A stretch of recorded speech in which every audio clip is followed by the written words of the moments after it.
नमस्कार, मैं मोहम्मद इमरान। आज हम बात कर रहे हैं भारतीय संविधान के द्वारा ज़रूरतमंद लोगों को निःशुल्क कानूनी सहायता के अधिकार के बारे में। भारतीय संविधान की उद्देशिका प्रियम्बल के अंतर्गत भारत के समस्त नागरिकों को सामाजिक, आर्थिक और राजनीतिक न्याय की बात की गई है।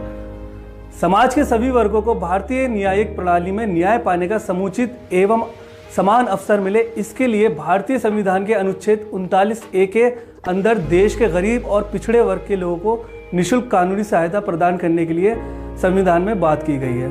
निःशुल्क कानूनी सहायता का मतलब है कि अभियुक्त या प्रार्थी को वकील की सेवाएं मुहैया कराना है। सरल शब्दों में कहा जाए तो हमारे देश में ज़्यादातर लोग जो जेलों में बंद हैं और जिनके ऊपर कोर्ट की कार्रवाई चल रही है, और वो गरीब, अशिक्षित एवं अति पिछड़े वर्ग के लोग हैं जिनको अपने अधिकारों के बारे में नहीं पता है, जिसकी वजह से वे जेल की यातनाओं का सामना कर रहे हैं। ऐसे में ये महत्वपूर्ण हो जाता है कि उनको उनके अधिकारों के बारे में कहीं ना कहीं सिर्फ बताया जाए, बल्कि कानूनी सहायता भी प्रदान की जाए।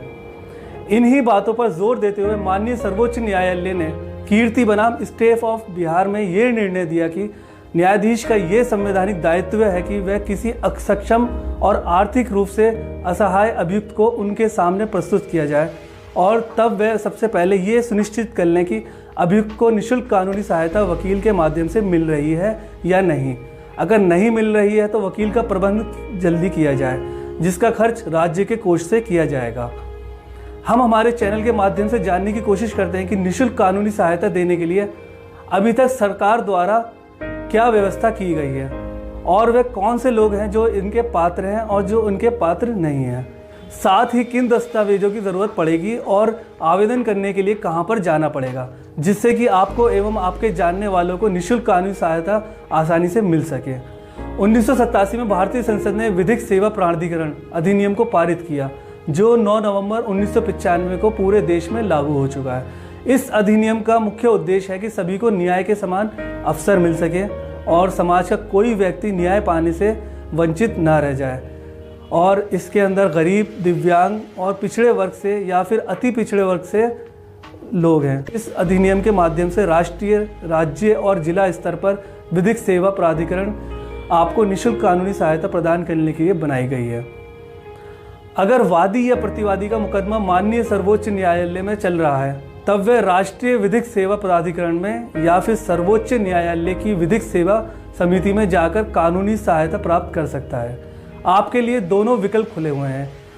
अब अगर आपका मामला किसी राज्य के माननीय उच्च न्यायालय में चल रहा है, तब आप अगर चाहें तो उच्च न्यायालय द्वारा गठित विधिक सेवा समिति या फिर उसी प्रदेश में स्थित विधिक सेवा प्राधिकरण में कानूनी रूप से सहायता ले सकते हैं। इसके बाद आपके मामले से संबंधित वकील को आपकी विधिक सेवाओं के लिए नियुक्त किया जाएगा। जिन लोगों का मुकदमा माननीय जिला न्यायालय में चल रहा है, वह लोग जिला विधिक सेवा प्राधिकरण में जा सकते हैं। ये प्राधिकरण जिला न्यायालय में ही बनाया जाता है। आपको आपके राजस्व न्यायालय में चलने वाले मामलों में भी कानूनी सहायता देने के लिए तहसील स्तर पर विधिक सेवा प्राधिकरण शुरू किए गए हैं। कानून की पढ़ाई करने वाले विद्यार्थियों में भी इस बात को पहुंचाने के लिए देश के लगभग सभी विश्वविद्यालयों व संस्थानों में विधिक सेवा केंद्र खोले गए हैं। आप यहाँ पर भी जाके अपने मामले से संबंधित विधिक परामर्श ले सकते हैं। प्राधिकरणों को ही इस तरह विधिक सेवा केंद्रों का भी अपना एक वकीलों का समूह होता है, जिससे कि आपको वकील आसानी से मुहैया कराया जा सके। जिन लोगों का मुकदमा माननीय जिला न्यायालय में चल रहा है, वे लोग जिला विधिक सेवा प्राधिकरण में जा सकते हैं। ये प्राधिकरण जिला न्यायालय में ही बनाया जाता है। आपको आपके राजस्व न्यायालय में चलने वाले मामलों में भी कानूनी सहायता देने के लिए तहसील स्तर पर विधिक सेवा प्राधिकरण शुरू किए गए हैं। कानून की पढ़ाई करने वाले विद्यार्थियों में भी इस बात को पहुंचाने के लिए देश के लगभग सभी विश्वविद्यालयों व संस्थानों में विधिक सेवा केंद्र खोले गए हैं।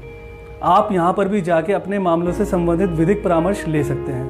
प्राधिकरणों की ही तरह इस विधिक सेवा केंद्रों को भी अपना एक वकीलों का समूह होता है, जिससे कि आपको वकील आसानी से मुहैया कराया जा सके।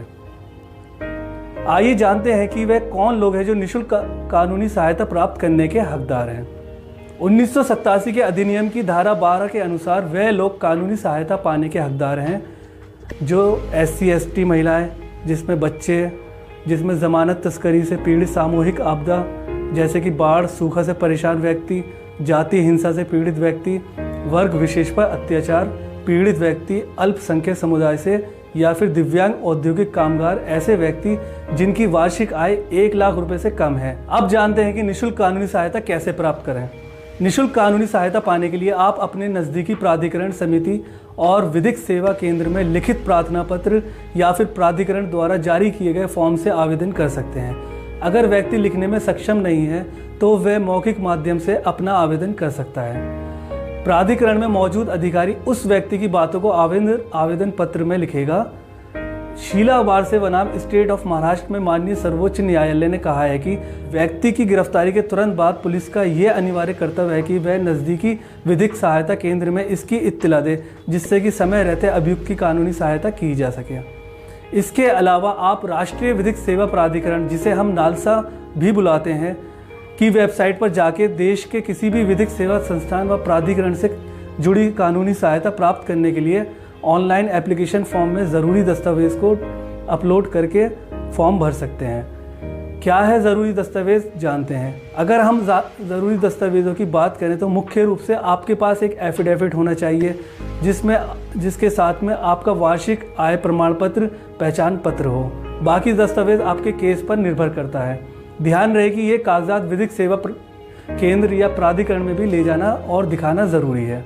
अब सवाल है कि किस प्रकार की कानूनी सहायता दी जाए, तो बताते चलते हैं कि आपके लिए एक वकील नियुक्त किया जाएगा। कोर्ट की कार्रवाई में जो भी खर्च होगा वह दिया जाएगा, जैसे कि कोर्ट फीस आदि। कोर्ट के आदेशों की प्रति एवं अन्य दस्तावेज जो भी न्यायालय की कार्रवाई से जुड़े होंगे आपको उपलब्ध कराए जाएंगे। आपके मामले से संबंधित कागजों को तैयार व प्रिंट द्वारा कराया जाएगा। आपके लिए आपकी भाषा में कोर्ट के आदेशों की अनुवादित भी किया जाएगा।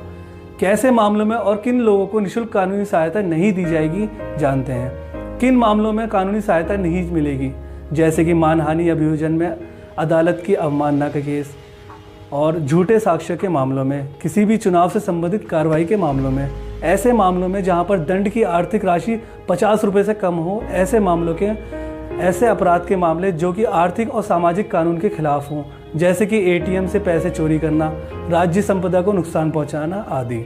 आवेदन व्यक्ति को इन सभी मामलों से संबंधित श्रेणी में कानूनी सहायता नहीं दी जाएगी और अगर दी जा रही है तो वापस ले ली जाएगी। ऐसा व्यक्ति जो भी खुद से सक्षम है और पात्रता मानक तो पूरा करता है वो इसका नहीं होगा अभियोजन। अगर मामला सिविल का है तो उसके उत्तराधिकारी को कानूनी सहायता दी जाएगी। कानून से जुड़ी